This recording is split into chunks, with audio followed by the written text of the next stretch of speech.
أهلا بيكم. لو بتحتاروا تتسحروا إيه وزهقتوا من الفول والطعمية، أو لو محتاجة بديل لسندوتشات المدرسة، يبقى أكيد الوصفة دي ليكم. وصفة سهلة ومغذية ب3 حشوات مختلفة، بجد مش هتبطلوا تعملوها. المقادير بسيطة جدا وموجودة في كل بيت. هنحتاج 2.5 كوباية من الدقيق، أنا بعاير بالمج دوت وهو موجود في كل بيت. هنحتاج تقريبا 200 ملي من اللبن، يزيدوا شوية أو يقلوا شوية حسب نوع الدقيق.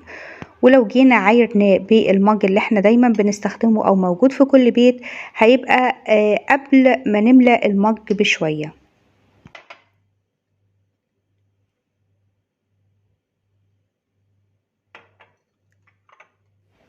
تلات معالق كبيرة من الزيت،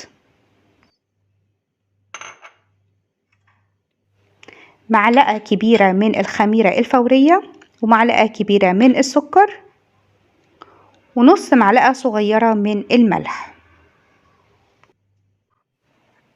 هنعمل تنشيط للخميرة في اللبن الدافي، بنكون مدفيينه بسيط قوي زي دمع العين كده، وندوب فيه الخميرة والسكر ونسيبهم على جنب ينشطوا.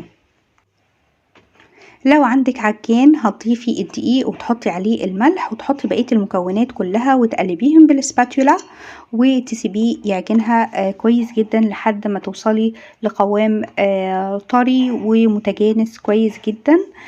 لو ما عندكيش العجان، العجينة سهلة جدا جدا تشكليها بايديكي. وجود اللبن والزيت بيخلي العجينة تلم بسرعة وتبقى سهلة في العجن. خلي دايما جنبك فنجان من اللبن لو حسيتي ان العجينة محتاجة تطرى شوية. ده القوام المطلوب، بجد مش هتاخد منك 10 دقايق وانتي واقفة بتعملي اي اكل تعملي العجينة بسرعة وتسيبيها علشان تخمر.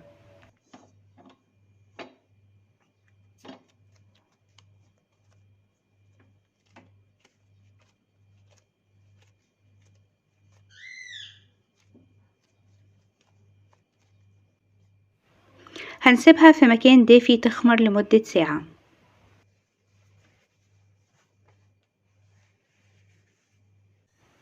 هنبتدي نجهز الحشوات. أول حشوة عندنا هي حشوة السبانخ. هنجيب قطعة أو مكعب من السبانخ المجمدة، هنحط عليها كمون وهنحط عليها رشة من الثوم البودر. والأول بنشفها كويس جدا في الطاسة السخنة من السوائل اللي فيها، وبعدين بنحط عليها مكعب من الزبدة ونسيبها تتشوح 3 دقايق بالظبط، وهي كده تكون جاهزة للحشو.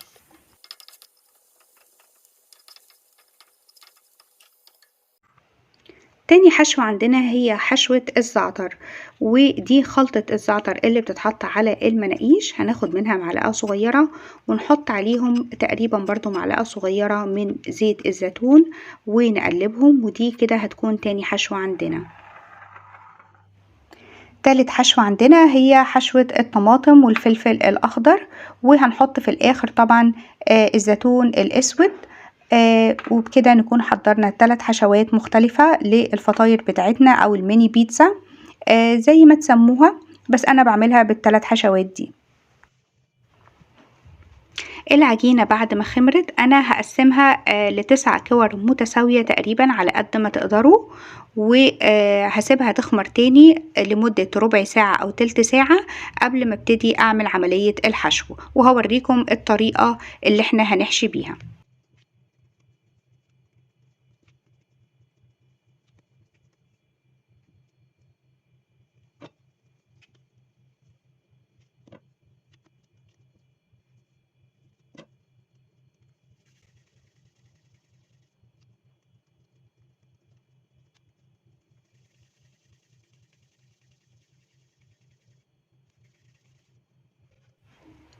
هرصهم كده في الصاج اللي أنا هساوي فيه وأسيب ما بينهم مسافات، وهغطيهم بقماشة واسيبهم يتخمروا تاني لمدة ربع ساعة أو تلت ساعة.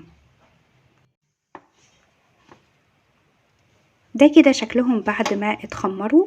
كل اللي أنا هعمله إن أنا هجيب كوباية زي دي كده وهجيب طبق محطوط فيه معلقتين كبار من الزيت.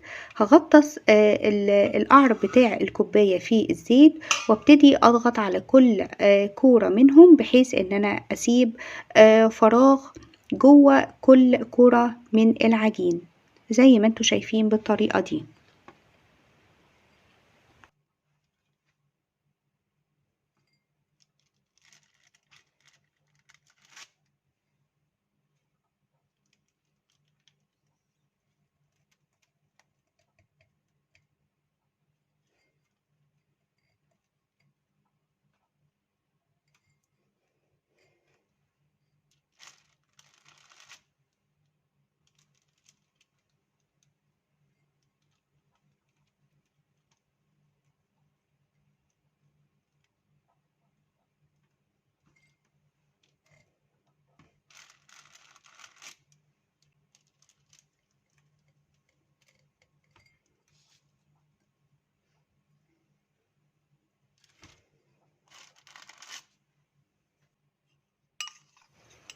المقدار دوت هيعمل عندنا 9 قطع، كل قطعة فيهم مشبعة جدا جدا، ممكن تاخدوها في السحور مع كوباية عصير وزبادي، أو تدوها للأولاد في المدرسة مع الكيك، أو أي حاجة حلوة تانية، أو البسكتس اللي هتدوها لهم في المدرسة. بجد الواحدة منهم مشبعة جدا جدا جدا. أنا هعمل 3 وحدات منهم بحشوة الزعتر، وطعمها بيكون قريب جدا من المناقيش وبيكون جميل جدا.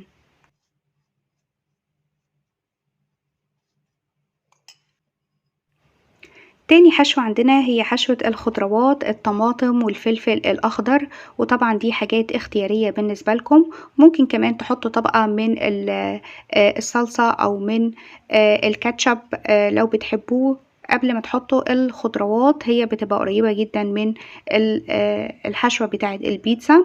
وبنحط كمان قطع من السوسيس والزيتون الأسود.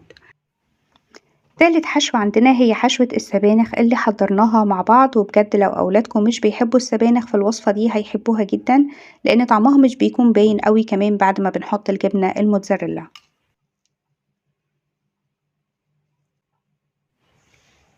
أنا هنا بس زودت قطع من السوسيس. هندهن الوش بصفار البيض، وبعد كده هنرش عليه السمسم. بندخلها على فرن متسخن قبل كده على درجة حرارة 180 لمدة 12 دقيقة، وبعد كده بنطلعها. بنحط الجبنة الموتزاريلا، وبعد كده بندخلها تاني على الشواية لمدة 5 دقايق تاخد لون، والشواية تكون النار متوسطة مش عالية قوي.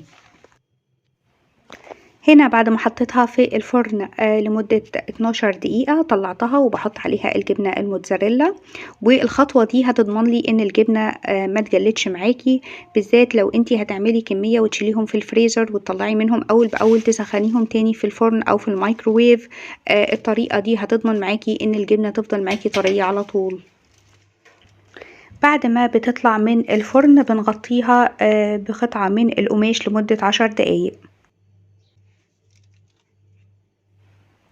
مش عايزة اقول لكم بقى على طعمتها والهشاشة بتاعة العجينة بتاعتها. تقدري تعملي منها كميات وتشيليها في الفريزر وتطلعيها اول باول على قد الاستخدام. هتسخنيها في الفرن. بجد طعمها جميل وتحفة جدا بالحشوات دي. العجينة بتاعتها بتكون طرية جدا. لو أولادك بيرجعوا بسندوتشات المدرسة هي بديل كويس جدا للسندوتشات ومغذية جدا. لو محتارين في السحور أو الفول والطعمية بيتعبوكوا، أو زهقتوا من الفول والطعمية ومن السحور التقليدي، هي جميلة جدا للسحور في رمضان كمان.